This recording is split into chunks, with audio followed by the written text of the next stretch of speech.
Yes, it's on. Assalamu alaikum wa rahmatullahi wa barakatuh. Bismillahir Rahmanir Rahim. Alhamdulillahi Rabbil Alameen. Wassalatu wassalamu ala Rasulih al-Amin wa ala alihi wa sahbihi ajma'een. Amma ba'd. First of all, Jazakumullah khairan for coming. We took a week off and we're back, alhamdulillah. And I hope in our week hiatus that we still kind of remember the story. Because today we're not going over, we're still on the Isra and Mi'raj because we didn't get to do a lot of the analysis last time. And so today we're not going over the story again. We're just going to go over certain parts and some benefits and points and lessons we get out of it. Okay. Sorry. An interesting point, just a few things about the buraq. It's interesting that there's some very fabricated hadith about the buraq, right? And especially it's used by the types of Muslims that want to exaggerate in the love of the Prophet sallallahu alaihi wasallam. Yani they want to love the Nabi sallallahu alaihi wasallam so much that they start to invent lies about him. That the heavens and the earth and everything was created out of and the first thing Allah created from His light is Muhammad sallallahu alaihi wasallam, and then from the light of Muhammad sallallahu alaihi wasallam He created. This is a lie, yani. They're trying to love the Prophet ﷺ so much that they start lying about him. So they have lies about the buraq too, mashallah. They say, really amazing. They say that Allah subhanahu wa ta'ala, this is again fabricated, that Allah subhanahu wa ta'ala created 50,000 buraqs. 50,000 buraqs. And out of these 50,000, they chose one, the best one. It's kind of like those reality shows, people compete to be American Idol or Buraq Idol, yeah? All the Buraqs competed to see which Buraq will win and be the one that the Prophet ﷺ will ride on. And when that one Buraq was chosen, the other 49,999 Buraqs cried so much because they were not going to be the one to have the honor of the Prophet ﷺ riding on their back, that they cried so much that the tears would drown the earth if they let them into the earth. So, of course, it's fabricated. Remember last time we were discussing about the movement of the buraq. One description, one explanation of how we said that it would put its feet where to the last point of where it sees.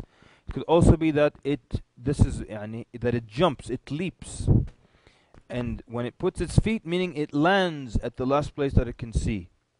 And that's the explanation behind how the Prophet ﷺ could see the caravan.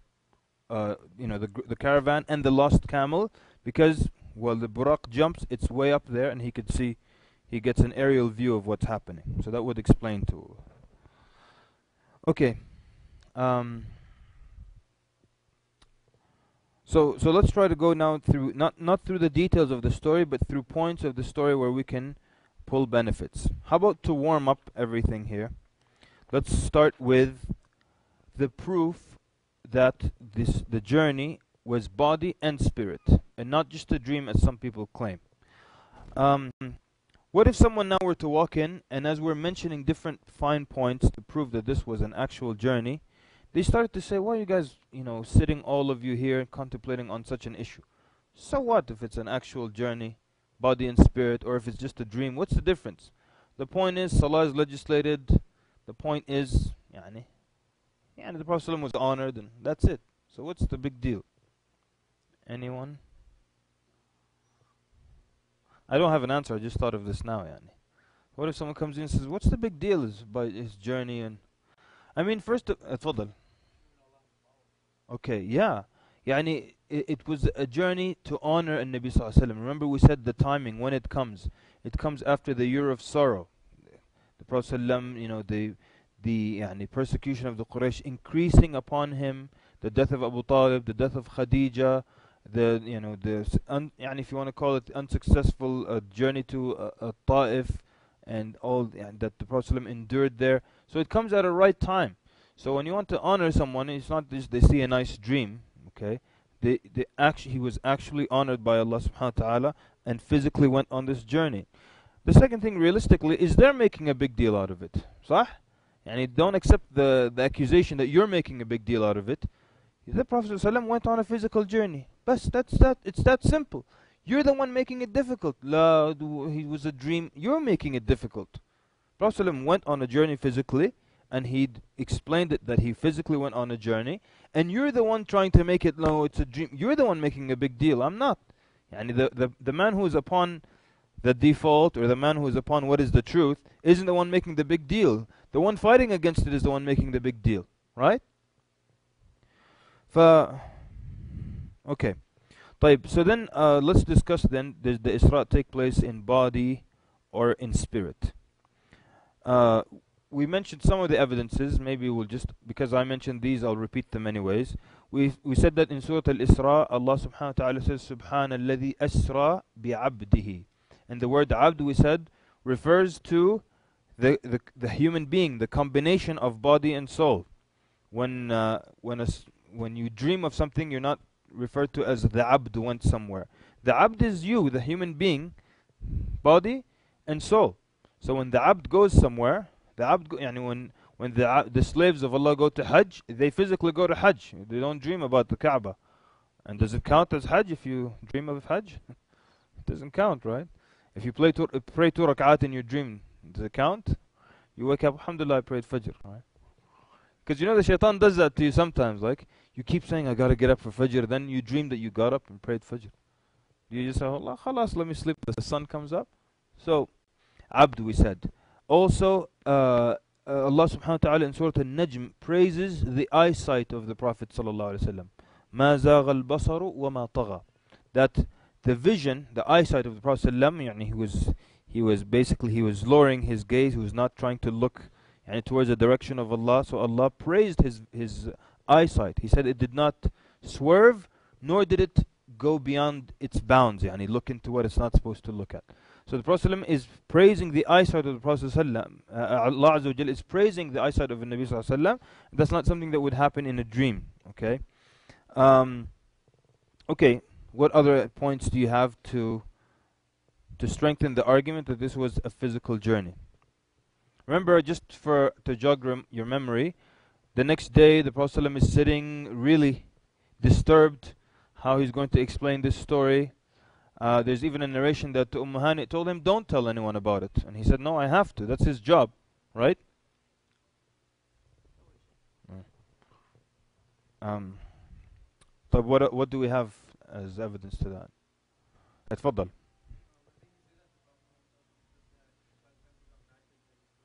Okay, excellent. So the bed was still warm. Alright? And when you dream, yeah, the bed doesn't get warm or cold. You're there on it. So the Prophet ﷺ went and came back while the bed was still warm, which shows you that it only took part of a day, and that he physically left the bed. That's why they had to mention when he came back the bed was still warm. Excellent. What else is proof? The Prophet ﷺ physically went on the journey. Go into fine details now. تفضل أستاذ نبيل.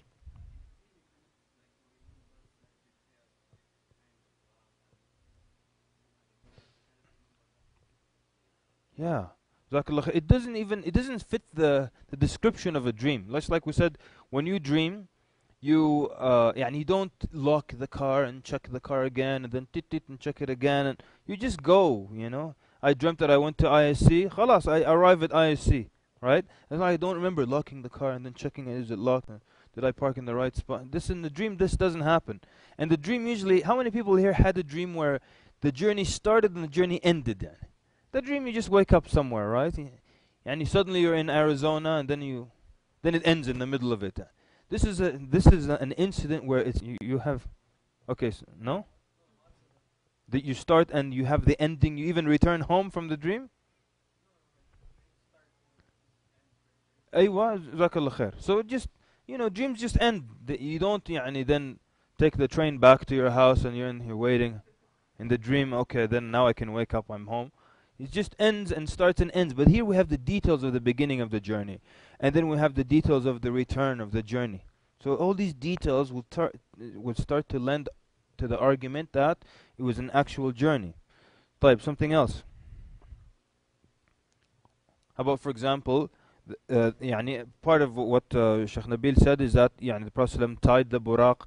It shows that a physical ride was needed. A physical ride was needed. Prophet ﷺ described the buraq, described its color, described its movement, described Jibril bringing it with him, described the Buraq moving when the Prophet was about to get on it. Then Jibril spoke to it and told it, يعني, no one who will ever ride you who's greater than this man, sallallahu alaihi wasallam. So all this detail that a physical animal was needed, exactly. Now you know other hadith, also in Sahih Bukhari, where the Prophet ﷺ would go, where one time he went with the angels and he would see certain punishments in the hellfire, right? And then they would say, "Intaliq, intaliq." They would go and see another punishment. Then they would go in that one, and we know from the hadith, we know that the dreams of the prophets, it's true, right? So in that one, there's no detail of how they got to the heavens, right? It doesn't describe. Anyone remember the description? There's no description of getting there, and there's no description of coming back. In the dream, you're there. This was when the Prophet ﷺ actually had a dream. It doesn't describe getting there or anything. It doesn't describe a physical animal. Just he was taken to Jannah with two angels. They showed him these types of punishment. They showed him in the hellfire. They showed him rewards. And then he was back. That's it. He was awake. طيب, what else? تفضل منصور.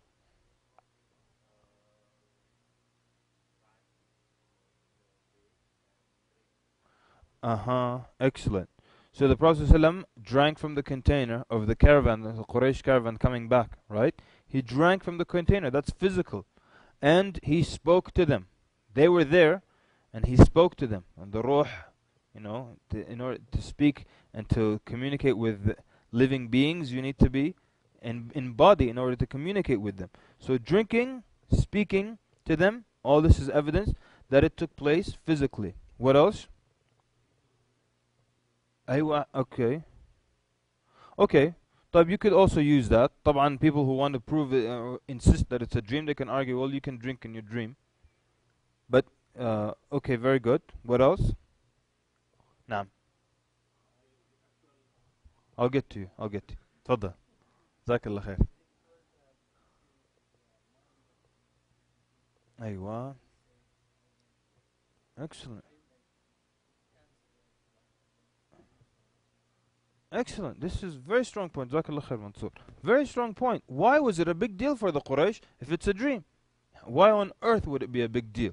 And if I told you, Allah, last night I dreamt I was in Shanghai, well, inshallah, go to Hong Kong also. Who cares? Who cares? Dream, you can go anywhere in your dream. Why would the Quraysh... Some people, we said authentic narration, some people left Islam after the incident. It was hard to believe. Abu Jahl calling people to the Prophet ﷺ. Prophet ﷺ said this is one of the most difficult days when Aisha asked him, and the most difficult times, he said, that he experienced. Right? He said he was vexed, he was distraught. How am I going to explain this to people? So, if it's just a dream, there's nothing difficult at all. So this is proof that he meant that he went physically. And they found that difficult to believe, and that's why it was such a big deal. Excellent. Afwan, now we come to you. Faddal.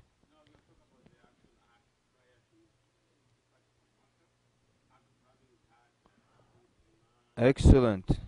Excellent. Jazakallah khair. So the Prophet ﷺ, his heart was taken out by Jibreel and it was filled with Iman, right, and put back in. So then this is all preparation for the physical journey, because it's going to be a miraculous, incredible journey. And if it's just a dream, there's not much preparation needed, yani. Yeah? Can you die because of a dream? No? Okay.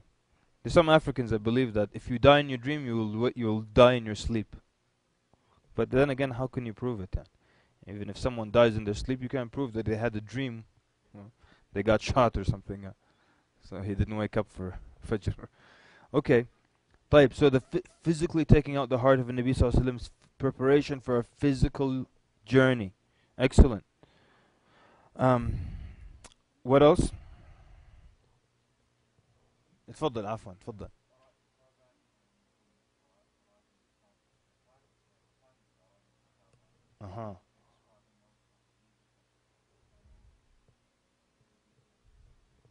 Excellent. Excellent. So the Prophet ﷺ then saw the caravan, that was the Prophet ﷺ described approximately when the caravan will return back to Quraysh. He described the lead camel, all these things. And again, like in a dream, you don't pass by every, the roads and people, and these would be people that are in real life in that place coming back. it's kind of unlikely, yeah? So excellent, Jazakallah khair. What else? Anything else? Fadal.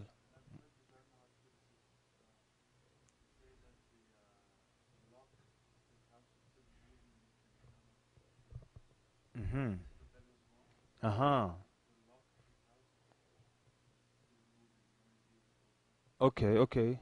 It's possible because, like we said, remember we said there are many narrations describing. It's the most documented incident in the Meccan era, which is the Isra and Mi'raj. So our brother Munib is saying he's heard of a narration where the lock to the door was still moving by the time he came. Yani swinging still, there could be an object on your door, or even like when you leave the keys in the lock, they keep swinging for a good while, right? So it's possible, yani if that the case, that they were still moving. So it was physically, door was physically opened and physically opened on the way back. Very good. Anything else?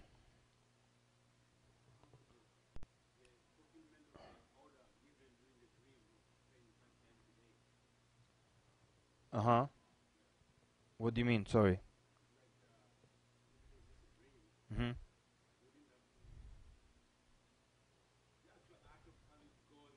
Uh-huh. Right. Excellent. Yeah, that's a very nice point. It's amazing how one of the things that you get from the story of the Isra and Mi'raj is the importance and the place of Salah. True, almost every scholar, any speaker you hear talking about this topic will tell you it shows you the importance and the place of Salah. That every commandment came from Allah Azza wa Jal through Jibreel, brought it down to the Prophet ﷺ. So everything came down to Nabi ﷺ, but the obligation of the salawat being 5 times a day, the Prophet ﷺ came up to receive the obligation. And it shows you the importance of salah, that Jibreel wasn't just sent down with it, that Prophet ﷺ had to come and speak directly to Allah. We agreed? It shows the greatness of salah, the importance of and the place of salah. If you now make this whole journey a dream, what does that do to the... It brings it lower than anything. يعني it just came in a dream, the salah. Many other things, Jibreel would physically come and speak to the Prophet ﷺ about it. Now, no, the most important thing just came in a dream. Jibreel didn't even come physically to him. So it totally shifts the story upside down if you consider it as a dream. Okay, very nice. Uh-huh. أيوة جميل.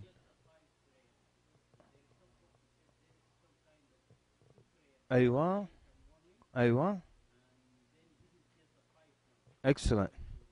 Excellent. Yes, that someone asked that question last week. That was there. What kind of salah was legislated before the obligatory salawat became five? Yani. Anyone remember? Anyone know the answer? Actually, he just said it. Actually, تفضل. On all the Muslims? Huh? أيوة.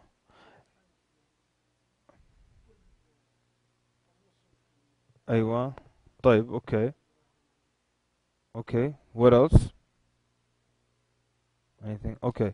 طيب. The scholars say that there was salah, and it was the same salah, same movements, and there's some early narrations that would tell you that a young man, here being the Prophet sallallahu alaihi wasallam, came, stood in front of the Kaaba, started to make some strange movements. Then a boy came and stood next to him, that was Ali radiallahu anhu, and then a woman came and stood behind and prayed with them, and then so the narration says this was the Prophet ﷺ and Ali and Khadija in the early stages that they were praying. So there was prayer, and there was the tahajjud, the night prayer that was obligated on the Prophet ﷺ as well, but it wasn't obligatory to pray. So there were two prayers, as some scholars explained, either a prayer in the early part of the day and a prayer in the later part of the day. But beyond that, you could do as much as you want. You could add to that or not add to that. It was open. And after this incident, they became five obligatory prayers. Wallahu a'lam. Fadal. The rock that's floating, and it's still floating. Yeah, no. This is they say that there's a rock where the rock where the Prophet ﷺ stepped off from to go into the heavens, and that rock it's a big rock, but it's floating off the air. It's hovering. It's not touching the ground. And you hear it a lot, والله. I don't know where the hovering rock story came from. I never looked into it, يعني. Who wants to research that and let us know next Sunday, inshallah? Who will research the story of the rock, where it came from? It's actually right there on Islam QA, يعني. I've seen it, so it's easy now. You're gonna do that? Excellent. So your dad's gonna have to tell us next Sunday. Uh, okay. What else? What's proof that it was uh, an actual a physical journey? There are many, many other points. Maybe I have at least 6 other points, or maybe 5. Huh. تفضل أستاذ.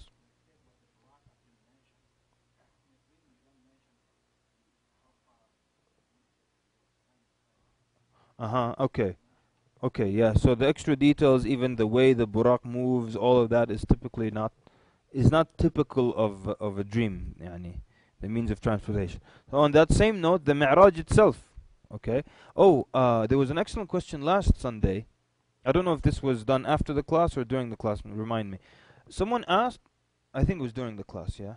Someone asked, why is it that yeah, it was during class. Someone asked why the Mi'raj was not described, while the Buraq was described in detail, its color, how it moved, what it looked like, and it was compared to animals that we might know, the mule, the donkey. But the Mi'raj wasn't described at all. Barely at all. We just said that we know that the Mi'raj is an instrument, alhamdulillah, used to go from down to ascend upwards. And that's all the description that was given to us. We discussed this last time, right? Excellent. And what did we say? Yeah, we said that يعني Allahu A'lam, yeah, and that if that even يعني imagine the Prophet ﷺ was to describe the Mi'raj. Do you think we would understand it? And today, as much as we know physics and brothers go to say it and stuff, we still don't understand how an instrument could make you cross huge distances like this. What about the vacuum in space? How does it work? So, what's the value of trying to describe? Most of the hadith would be just describing the Mi'raj. Most of it will be. يعني أكثر تفضل.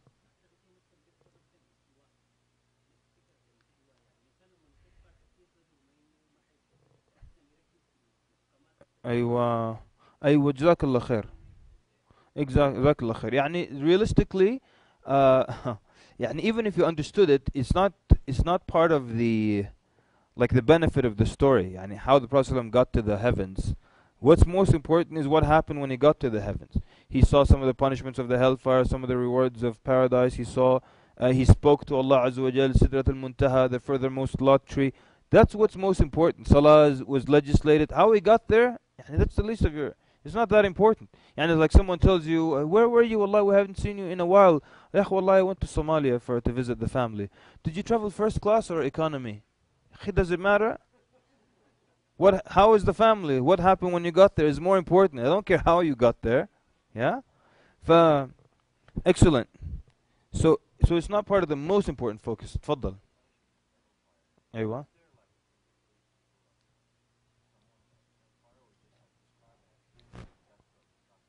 Uh-huh.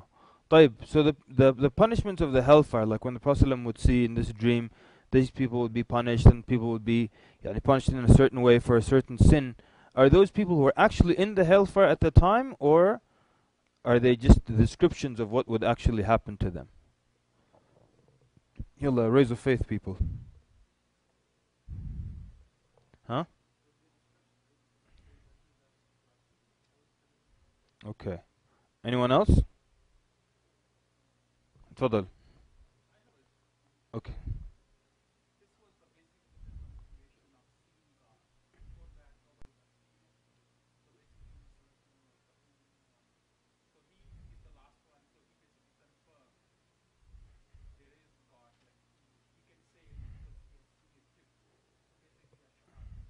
Okay, طيب, we're coming to that point. جزاك الله خير. Excellent. Yes, تفضل. Uh-huh.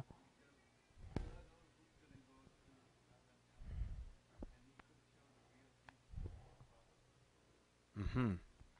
طيب. Okay, Zain.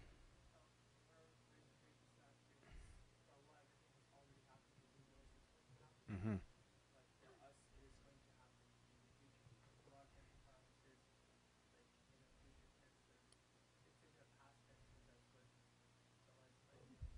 Uh-huh. Okay. Okay. Okay. Type.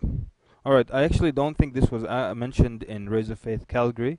It was mentioned in Raise of Faith New York. So I remember from New York.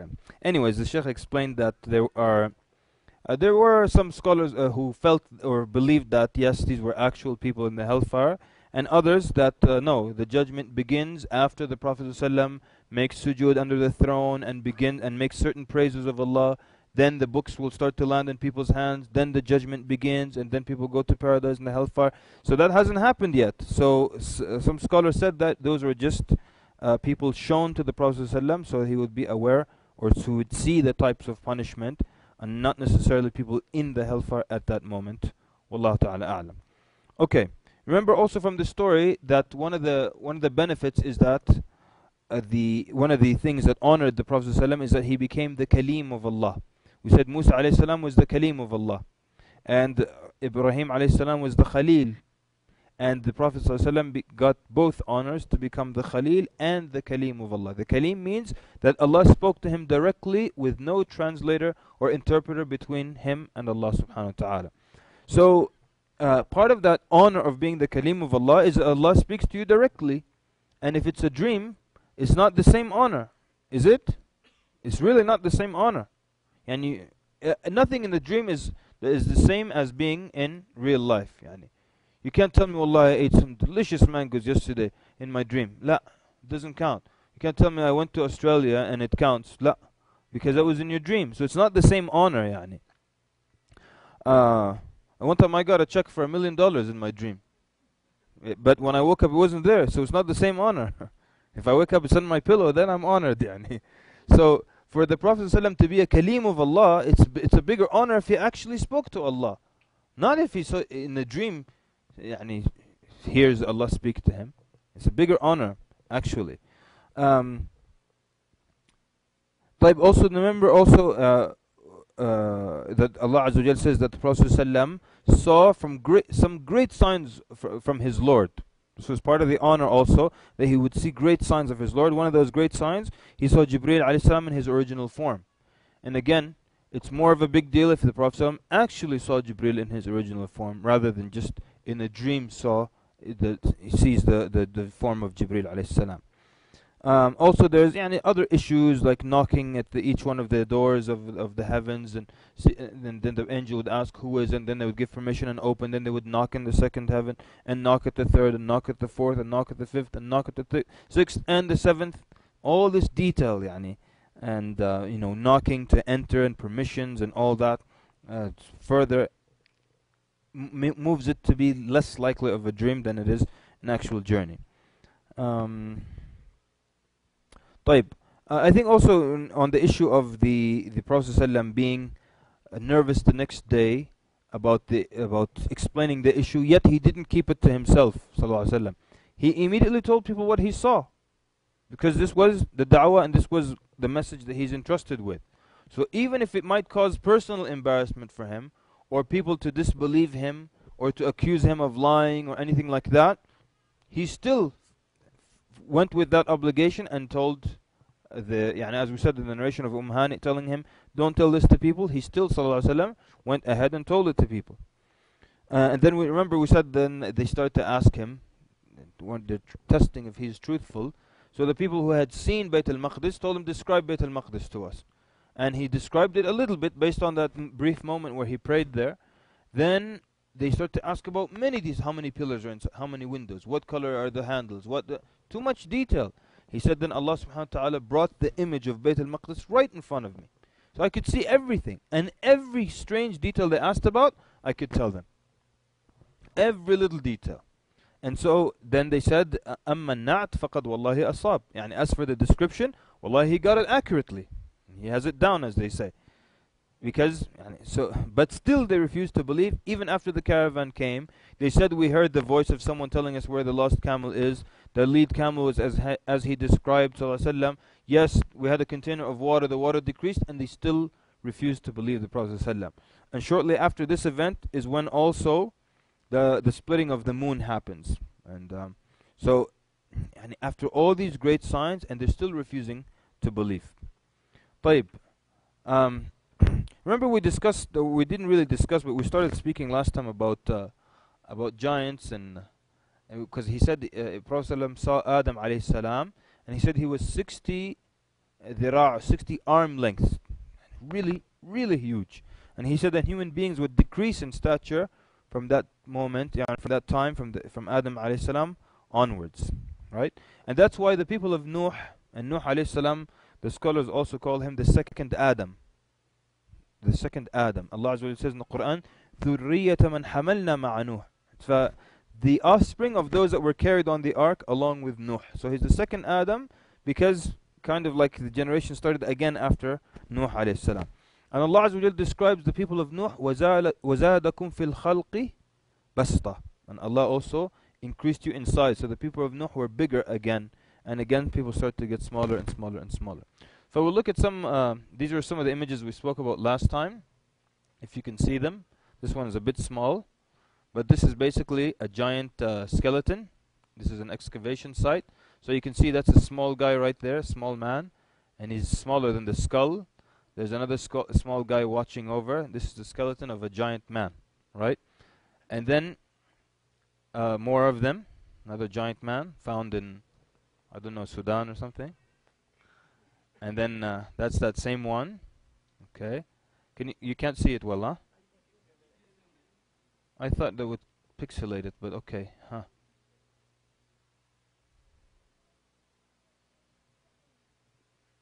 You see that? Another giant skeleton. Another giant one again.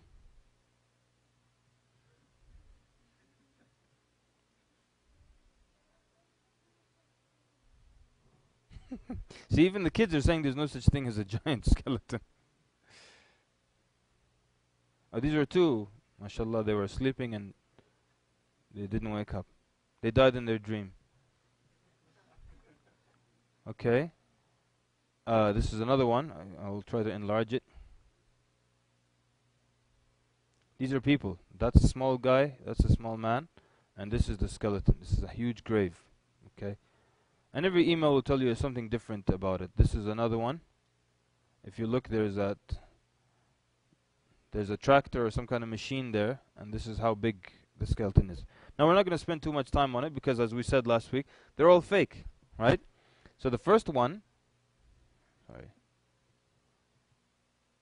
this one is actually this scene. This is the original scene. If I remember correctly, this is an actual excavation site of a mastodon, if I'm not mistaken. And basically, some guy with Photoshop took this out, put a human skeleton in it, and then added another guy in there.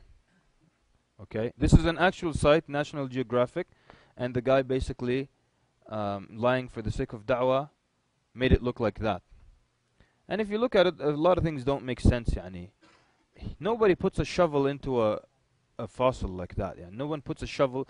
You know how they excavate fossils? They use brushes and spoons. Even if it takes months, they use a spoon, a teaspoon, or a brush, because they don't want to damage the fossil. This guy, mashallah, with the shovel right near the head. So, and actually, initially, when I saw the shovel, I said, oh, khalas, it's fake. Nobody does this with a shovel. Initially, one of these emails, it went out saying this is the empty quarter, the Rub' al-Khali in Saudi Arabia, and Aramco, your people, were doing excavating, and they found this, and they believed this to be one of the sons of Adam, and it sounds like a fantastic story.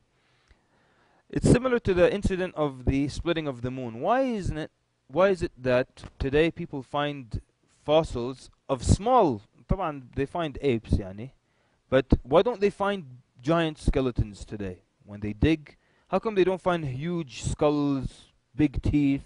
And so this is proof then that humans were big, as Islam said. And other scriptures say, Naam? It'll be? Yeah. Wallahu alam, it seems that it will be too much of a sign. Yani it's too much to find a skeleton of something bigger than this room, huge like that, and say, you see, this is one of the descendants of Adam, and Adam alayhi salam was that big. Because the whole idea of the whole test is for people to believe in the unseen, right? And a lot of times people want to demand very huge, clear signs from Allah subhanahu wa ta'ala.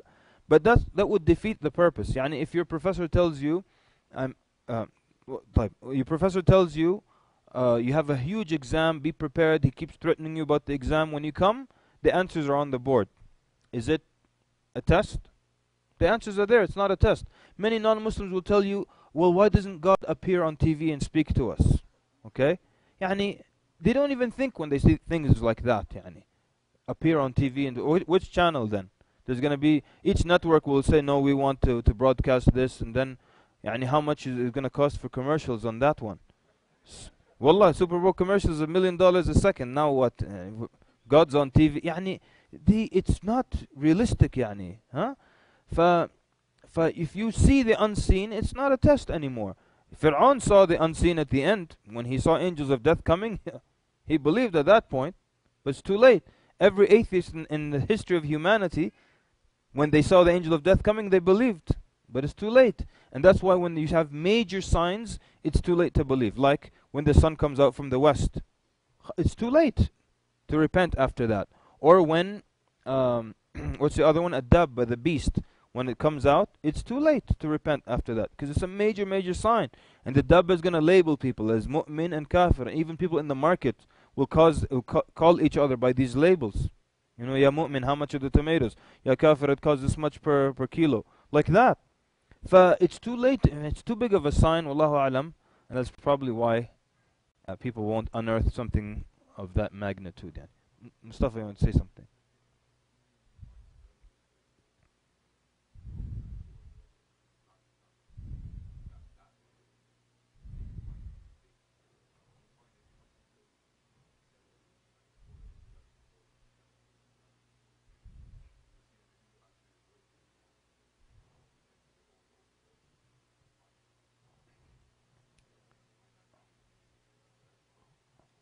Uh-huh.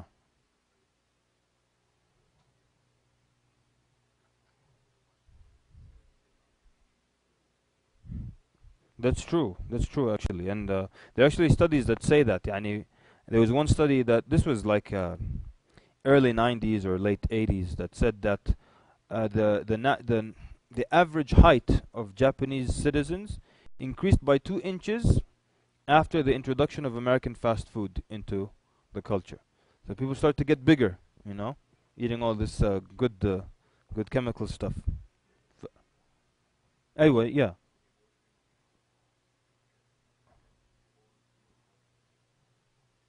Excellent.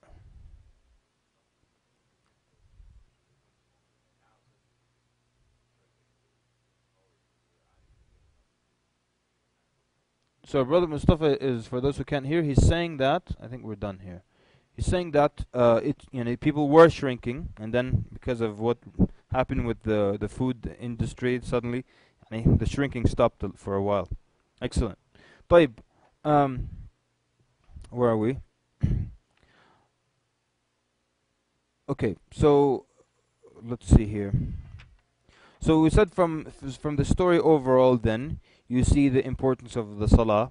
The Prophet ﷺ is being honored. It comes after such a difficult time, and this is the greatest honor the Prophet ﷺ could receive.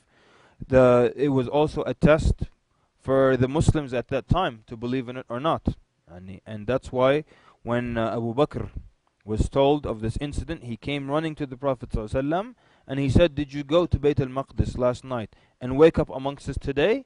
And the Prophet ﷺ said, yes. And Abu Bakr said, Sadaqt. And the Prophet ﷺ told him, وَأَنْتَ يَا أَبَا بَكْرَ الصِّدِّيقِ. And you, Abu Bakr, are as-Siddiq. And it is said from that day he became known as Abu Bakr as-Siddiq. And then people started to fault Abu Bakr, saying, how could you believe something like this? How could you believe that he could make a journey within a few moments, or an hour or a few hours, and it takes us 2 months, it takes us a month to go and a month to come back. So how could you believe that? And Abu Bakr explained it to them using logic. He believed it because he was logical. And I think we mentioned this point last week. A lot of times some authors, they present Abu Bakr, I think it's Allahu A'lam, it's a it's an incorrect analysis of the personality of Abu Bakr. Some authors will write about him, they make it look as if he's just, whatever, yes, everything you tell him he believe it. Siddiq, that's what it means. No, And you have many narrations from companions who used to say Abu Bakr was the smartest one amongst us. He was the smartest one. And his analyses were very intelligent. So here, he believed it not because he, khalas, yes, everything that comes from Muhammad sallallahu alaihi wasallam, I'll just take it as that. He had logic. So he said, I believe him in something greater than that. I believe him in news that comes to him from above the seven heavens. Yani from Allah Azza wa Jal, news comes to him in an instant. Or meaning, revelation or ayat, or we would ask him a question, he would be quiet and then Jibril would inform him. This coming straight from Allah subhanahu wa ta'ala. This is bigger than a physical journey on earth. True or false? You're telling me I'm going to believe that and not believe that he can go physically from Mecca to Jerusalem? That's nothing.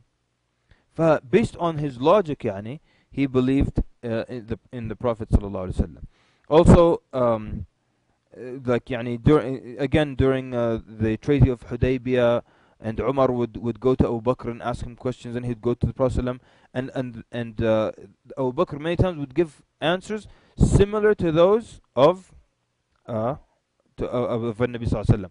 Did we mention in class last week, 2 weeks ago? Did we mention Dhatul Khabat, the Sariyah of Dhatul Khabat, when no, Dhatul Khabat or Dhatul Salasil, when Amr ibn al-As was in charge of it? Did we mention that?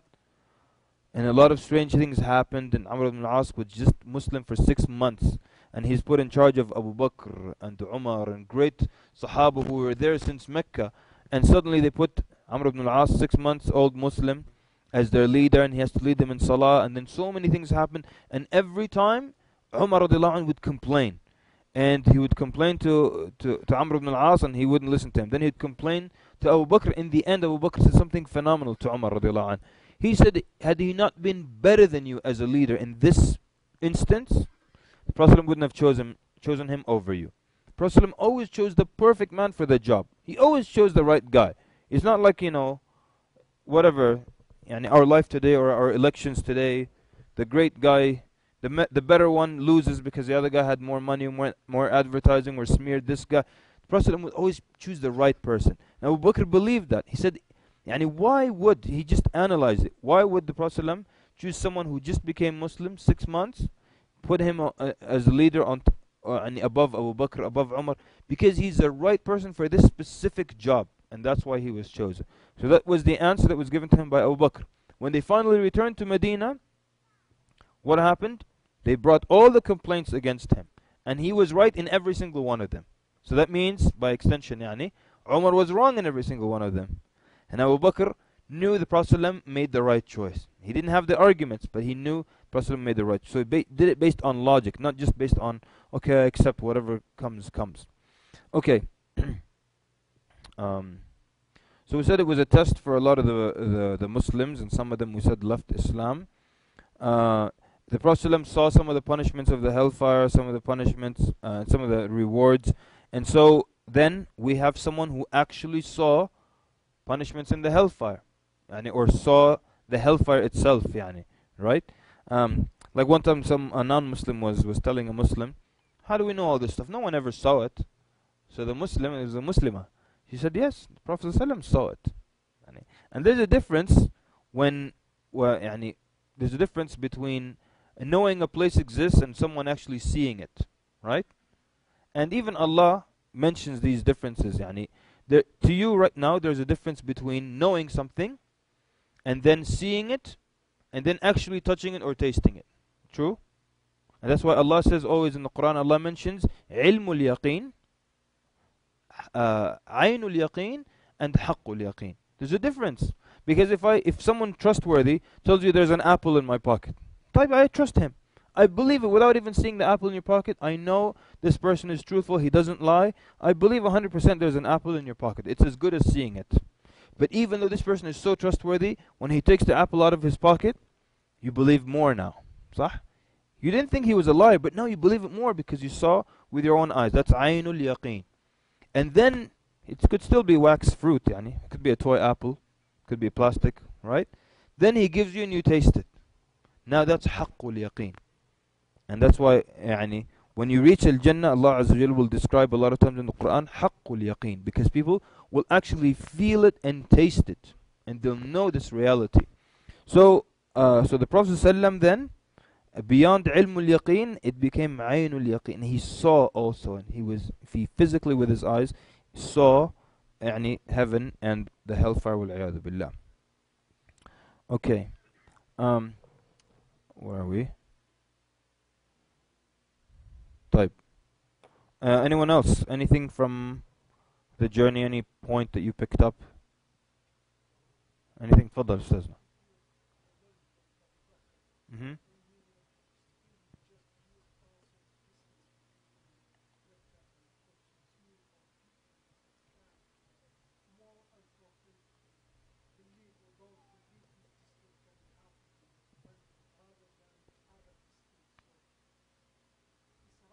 Mhm.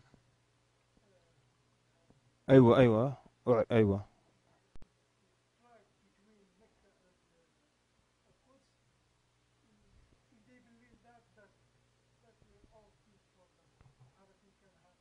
Mhm.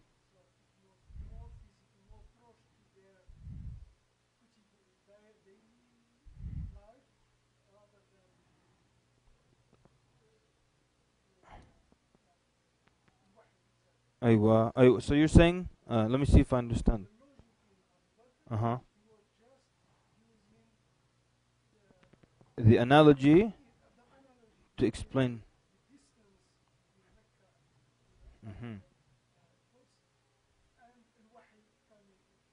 Excellent.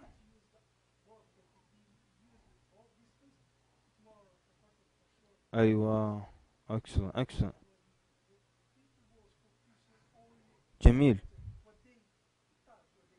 أيوة صحيح. جميل. Excellent. Yeah, that's very true. So يعني الشيخ العربي is saying that نعم. لا لا جزاك الله خير.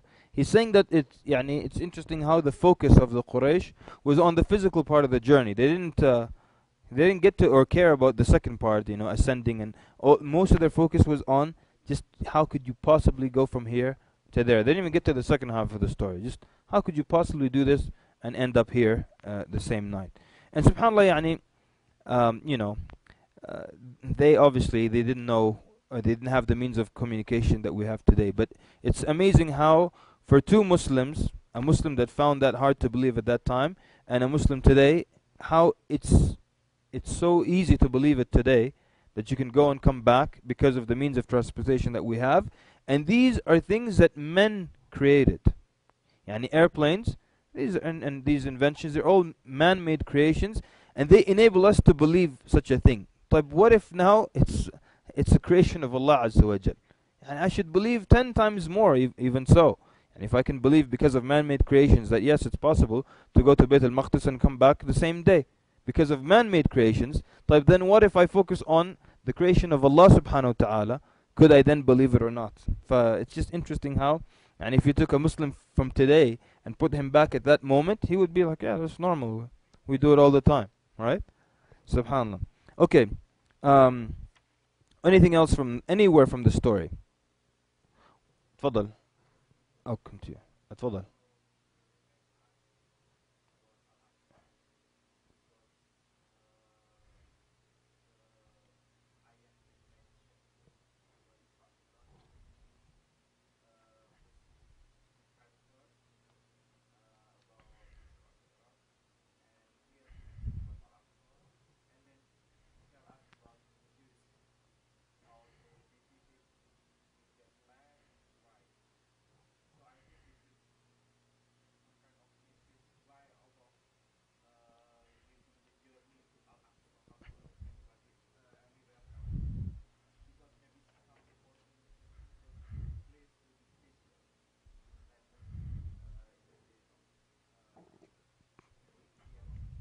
Excellent. Very good.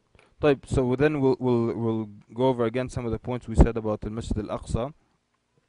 We said interestingly the ayah refers to it as a masjid, even though at that point it wasn't technically a masjid. It wasn't under Muslim control or anything like that.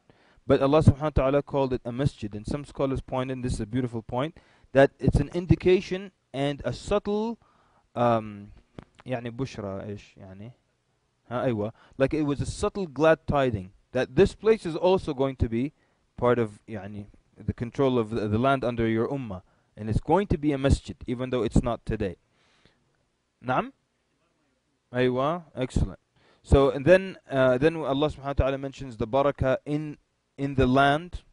So the barakah is in its trees, in its fruits, in its waters, that there's barakah, that there's blessing in that area. And that we said also from its importance is that they say that all the prophets at some point visited Al-Masjid Al-Aqsa, and the Prophet ﷺ was no different. He also visited that blessed place. And it's one of the, also, as we know, one of the three holiest sites on earth, and for the Muslims specifically. Fadal Ustazna.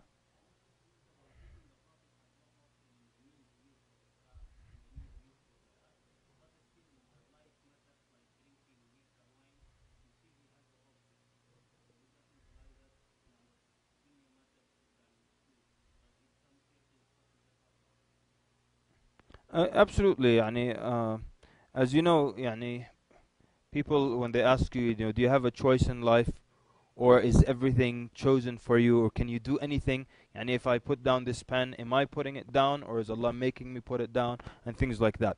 And the scholars say the correct answer, يعني, is that it's a combination of things, right? Yani, there are some things that are within your control. Like right now, anyone in this room can just get up and leave and walk out. True? And it's absolutely within your control. You can get up and leave. But you can't decide before you get up and leave, I'm going to get home safely too.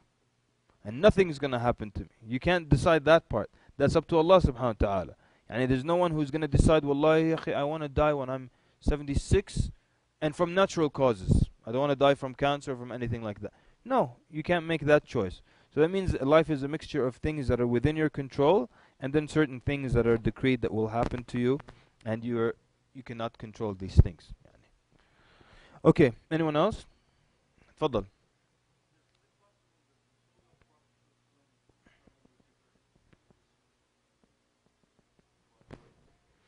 Uh, right, and that's what. Right, and just يعني, that's what we were. يعني, maybe I don't think you were here in the beginning. That's what we were discussing in the very beginning. That the bed of the Prophet ﷺ was warm, so that means he left, and he came back when the bed was still warm. So he physically left. That he physically got on an animal. That he physically drank the water on his way back because he was physically thirsty. So all this is proof that it wasn't the soul. It was actually the Prophet ﷺ physically, body and soul, making this journey. And then being and speaking to Allah, all these things were actually physical. And the description in the Quran of him being taken as a abd, and the word abd only refers to you, the body and the soul, and not to the soul only, because the scholars say that it would have been يعني أسرى بروح عبده, and he took the soul of his servant on a night journey, but he took the abd himself, which is the body and the spirit. So we concluded, and this is actually the authentic opinion, that it is the body and the spirit. And this was the original belief. And people later on are trying to come in and push this belief out and say, no, it was just a dream and things of that sort. طيب, what else?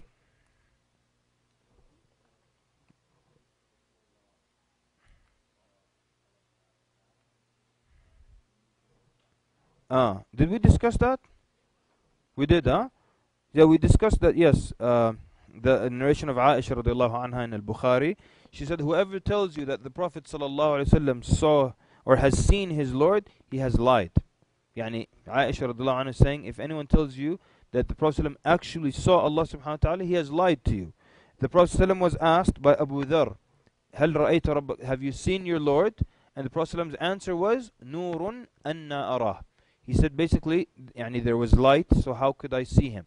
So the Prophet ﷺ did not see Allah subhanahu wa ta'ala, but he saw he saw a number of things. There was the light of Allah Azza wa Jal, and he saw the reaction of the lot tree when it was reacting to the light of Allah subhanahu wa ta'ala shining or hitting it, but he did not actually see Allah subhanahu wa ta'ala. There is a discussion, Ibn Abbas radiallahu anhuma, he says in Sahih Muslim, he saw him with his heart. Okay, he saw him with his heart, meaning not with his eyes. He didn't actually saw him with his heart doesn't mean he actually saw something, but like he met with Allah subhanahu wa ta'ala when he was at that level, and he was looking down. There was the light of Allah. He could hear Allah Azza wa Jal, but he didn't see Allah subhanahu wa ta'ala physically. And that's why sometimes you'll find Ibn Abbas in other places talking about how the Prophet ﷺ saw Allah.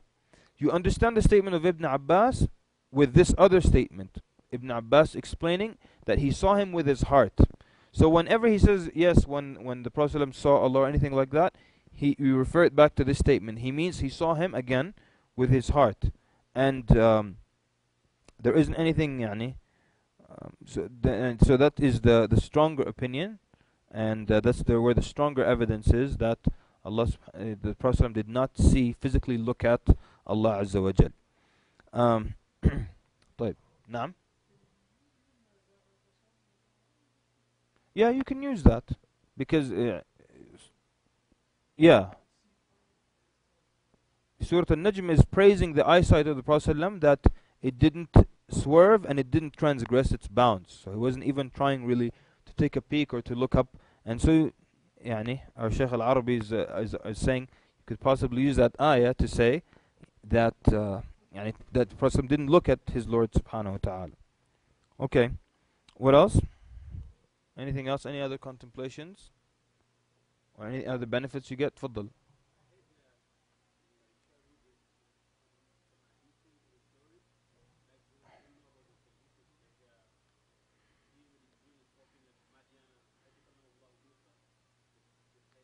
Uh-huh.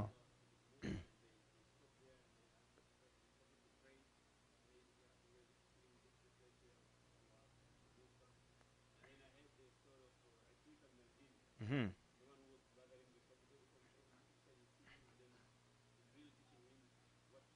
Mm-hmm.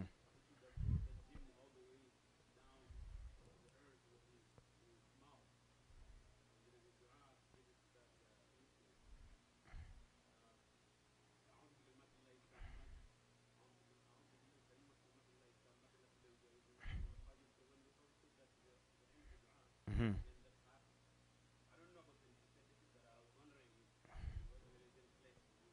Okay. Wallah, I don't know. I've never ever yani, read or heard of that, and that doesn't mean it's not authentic, but I'm not aware of them whatsoever.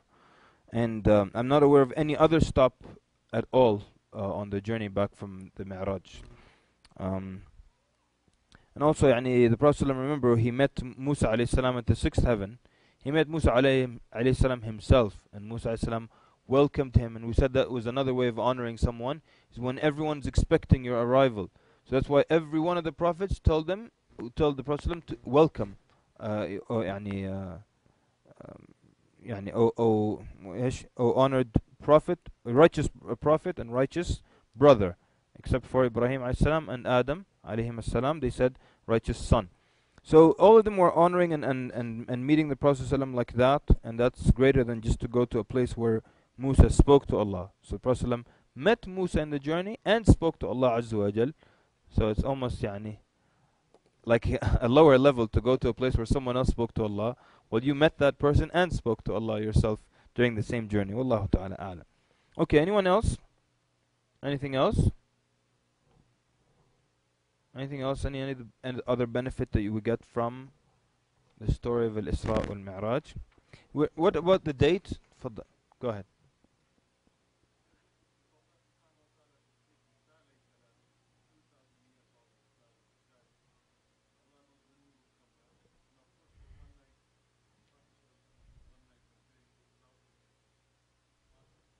Excellent. That's a very good point. Very nice. Jazakallah khair. So if يعني if Allah subhanahu wa ta'ala could take Isa alayhi salam for what, close to 2,000 years, why couldn't the Prophet ﷺ go for a small part of the night? Very nice point. Jazakallah khair. Um, تفضل. تفضل.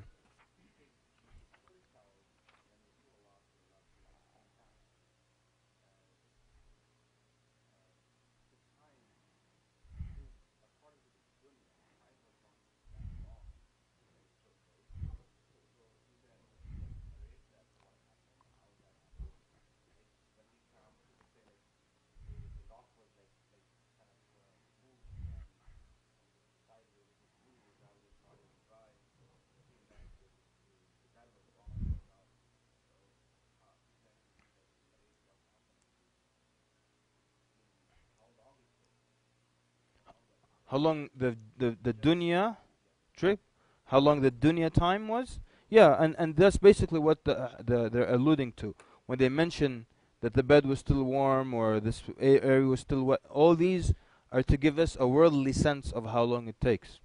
Because yeah, and it's not obviously by the minute, but it gives you a sense, and you and all of us, you know, when you get up from your bed at night and you come back and it's still warm, you have a rough idea of how long you were away. And if you go and you check your emails and you get a drink and you eat and you come back, it's not warm anymore. So it's a reference that you would be familiar with in this world, um, and that's all it is, yani. Allahu alam. Okay, I have a question. Next week,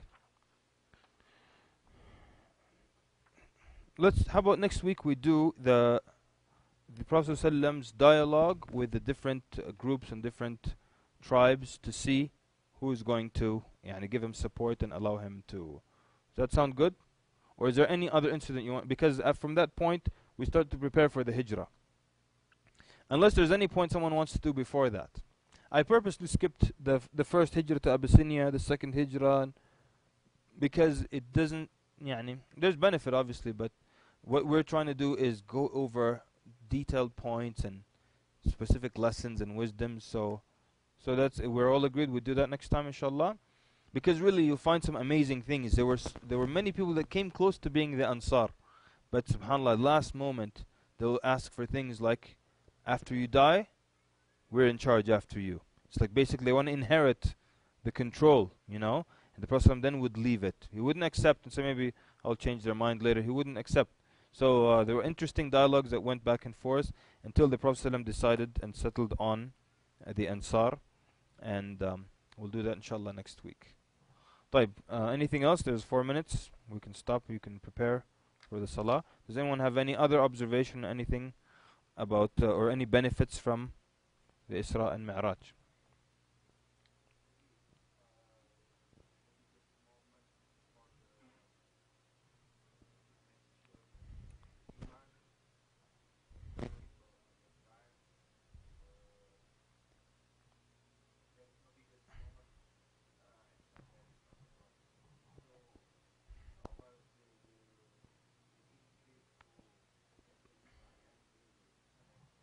Excellent.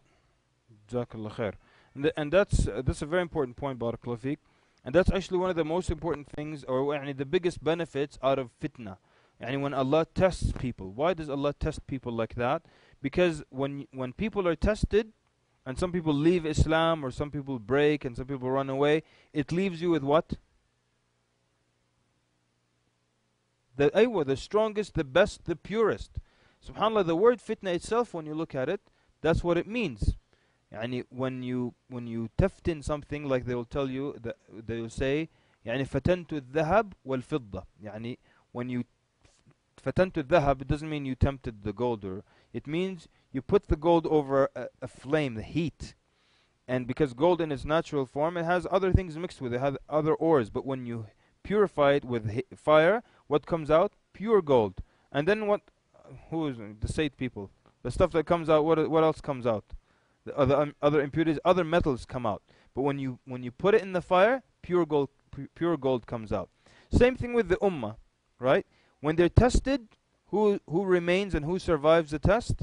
The purest and the best. And that's why the scholars say, يعني that's possibly part of the wisdom behind when someone became Muslim in the early Meccan period. Did you have to even doubt that they're sincere? No one would enter a religion where you're going to get burnt and beaten for entering it unless you're really sincere for the sake of Allah. That's why the scholars and the historians say hypocrisy only entered Islam after what? After the Hijrah, and specifically after what? The Battle of Badr.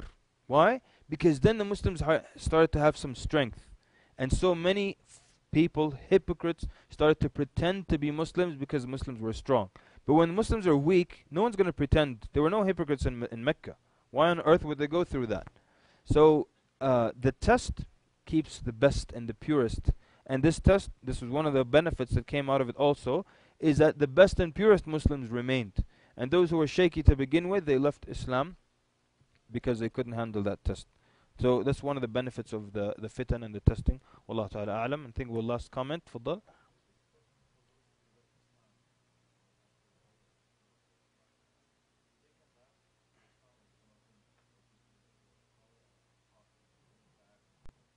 Excellent.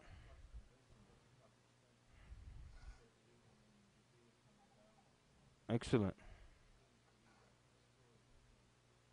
جزاك الله خير. جزاك الله خير.